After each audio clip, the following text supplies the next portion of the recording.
Hi everyone, welcome to TSP Creations. As you all know, Spider-Man Far From Home is coming out next week, and I think it's a perfect time to talk about it. So I've seen the trailer, and I have seen the previous movie, Homecoming, and I've seen most of the Marvel movies. And I like to think that I know what's happening in the Marvel Universe, but I clearly don't. So to be honest with you, I saw the first Spider-Man because of Tony Stark. And now that Tony Stark isn't around, is it really worth my time going to the theater to see Far From Home? What's in there? What's there for me to expect? So I've seen the trailer, but I need someone to break it down for me because I don't know what half the trailer is about other than what they show, what meets the eye. But there is more context to it. So I've got someone here to explain to us what that is all about. So for me, I've seen literally all the Marvel movies up to date. I even watched the more boring ones like Captain Marvel and stuff.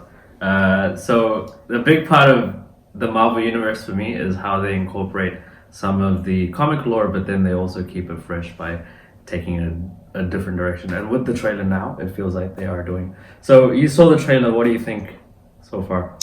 Well, it looked engaging and entertaining, but I was quite slightly confused. So this guy that they show, what's his name, Mr. Beck. Yeah. Yes. Who is he? Is he a good guy? Or is he a bad guy? Because in the trailer we can see he's fighting other bad guys. Yeah.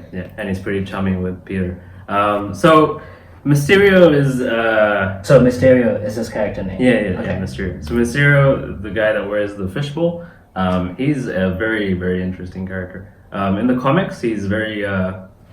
There's like different renditions of him, but the biggest thing is sometimes, or most of the time, he's using illusions, and the whole gist of whenever Mysterio comes into the picture when he's fighting Spider-Man is about how Spider-Man comes to overcome the illusions that Mysterio has going on. So he does all this mind trick stuff. He's very, very. It's kind of like Loki, but in like he does actual illusions. My favorite version of him is like where he's like a movie SFX guy. So he makes like special effects for movies, and he uses that talent to basically be a bad guy. And I feel like right now in the trailer, the Marvel officials, they're trying to give you a red herring showing that he's a good guy, but I feel like they will take him and show like he's a good guy, but actually it's just all an illusion, and then Peter has to overcome that in order to defeat him. Right, okay. So and in the trailer they say this Mysterio guy is from a different world. What is this world about? Where is this world? Yeah, so there's a lot of buzz with the multiverse coming into the Marvel Cinematic Universe. So we'll probably get a bit of hate for this, but I don't feel like Marvel's quite ready, at least the cinematic universe is quite ready to put in the multiverse quite yet. So the thing with that is kind of twofold, just in a narrative standpoint, and also the fact that it's Mysterio, he can just be lying, right? So in terms of a narrative standpoint, just it's an epilogue of Endgame, so this is the end of Phase 3. I don't feel like they're going to introduce a huge like multiverse. They probably will at some point. I'm not going to say it's never going to come, but I don't feel like they'll introduce it into the Far From Home anyway. So he's lying about coming from a different universe, just to show that he's a good guy. And the motivation behind that will have some link to him trying to fill in the shoes of Tony Stark and try to push his own agenda off the back of Tony Stark's. Right, okay. So you're saying that they're going to use Spider-Man to fill the shoes off Iron Man. So effectively, people like me can go and see Spider-Man who are fanatic of Tony Stark. So we can expect to see some of that thrown in there and Far From Home.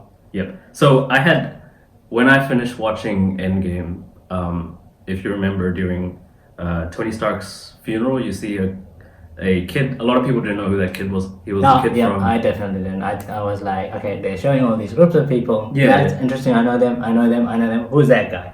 There's the one kid standing there. So that kid is the kid from Iron Man 3, who lets Tony grab the watch and really helps him drag the suit through the snow and stuff like that.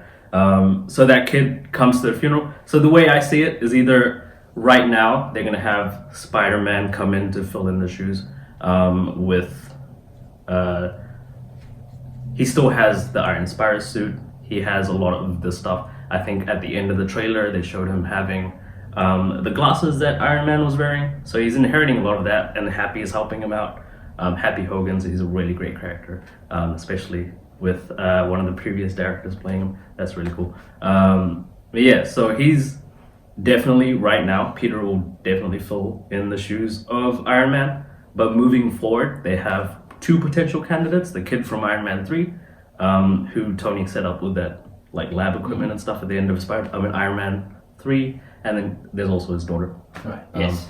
Morgan. Yeah, Morgan stuff. But yeah, I feel like Spider-Man's quite like actually ready to fill in the shoes. And the whole movie is going to be about him coming to terms with Tony's death, because Tony was like his mentor and his like father figure, right?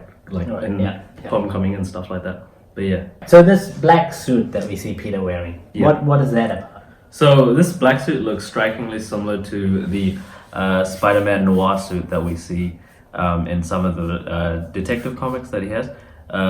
In terms of that one, it's very similar to the suit that the character that Nicolas Cage plays in Spider-Man Into the Spider-Verse, where he comes as the detective version of Spider-Man from an alternate universe. So it looks a lot like that suit, and I feel like the suit is tailored towards defeating Mysterio. So the suit seems to have tech that can see through Mysterio's illusions or something to that effect. So he could have incorporated the glasses that we see at the end of the trailer, which probably would have belonged to Tony Stark. So the glasses that he wears in Endgame go to Peter, and then Peter could use that technology, incorporate it into a suit.